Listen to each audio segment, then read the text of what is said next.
The vivo V50 versus the OPPO Reno13 5G, two of the most popular mid-range smartphones under 2K right now. But which one's the right one for you? We're putting both phones head-to-head in a real-world test. No boring spec sheets, just what matters in daily life. So, let's get into it.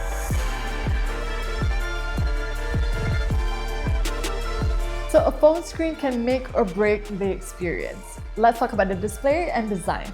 Starting with the vivo V50 first. It has a micro-curved display on the vivo V50 and it feels great.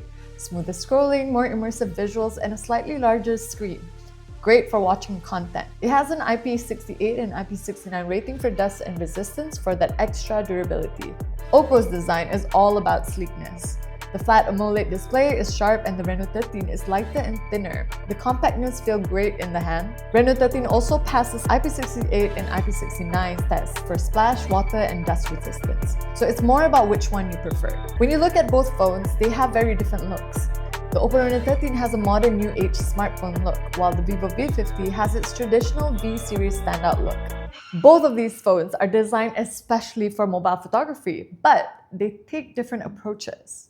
Vivo's Zeiss-powered system is tuned to deliver sharper, more natural photos. The AI Aura Light Portrait 2.0 adjusts lighting to make skin tones look natural, while Zeiss's color science keeps photos looking true to life. Even in low light, you get clear and vibrant shots without needing to tweak anything. The 50MP Zeiss ultra-wide lens supports 4K video recording. You get high-quality footage that stays crystal clear. Now, for the OPPO Reno13, the camera setup is clean and simple. It takes good balanced photos and it has an ultra-wide angle lens for group photos or landscapes. It's not as tuned for professional level detail, but it's a reliable point-and-shoot camera. Personally, I think the processing on the vivo V50 is punchier, which is mostly a good thing, while the OPPO Reno13 has more neutral tones. At this price point, both are really good. The vivo V50 just offers more versatility with the Zeiss's portrait styles.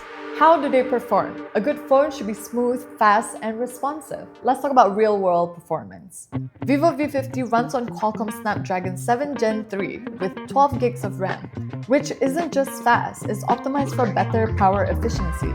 It's designed for smooth gameplay, lower latency, and less overheating. Especially if you're into multiplayer games, I noticed it has stable frame rates and great touch response. The Reno13 5G's MediaTek Dimensity 8200 delivers solid performance. It's fast for everyday tasks, and OPPO's Color OS keeps things feeling fluid, like when you're switching between apps, streaming, or casual gaming. As for battery and charging, which one lasts longer? Because what's the point of a good phone if it can last you a full day? The vivo V50 has a massive 6000 mAh Blue Volt battery with 90 watts fast charge. But here's the kicker. It's lighter and thinner than regular batteries. It's silicone carbon anode technology, so despite the huge battery, the phone still feels sleek in hand. The Reno13 5G has a slightly smaller 5600 mAh battery with 80 watt Super Volt fast charging, but OPPO's optimization helps it last a full day. All in all, both phones have really good battery life.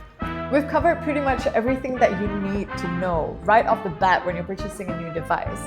They're both excellent phones, but at the end of the day, which one fits your lifestyle best? With vivo V50, you get a Zeiss-powered camera for pro-grade shots, the longest battery life in a sleek body, a gaming-optimized processor with better power efficiency, a larger, equal-depth quad-curved screen, micro-curved display for an infinity viewing experience. It's super immersive. Meanwhile, the OPPO Reno13 5G gives you a lightweight, sleek phone for everyday use, a reliable camera with ultra-wide shots, fast charging with solid battery life, and a stylish, flat display with a premium feel. Honestly, we wanted to test two phones of equal standing. But at the end of the day, which one suits you best and why? Let us know in the comments, and I'll see you in the next one.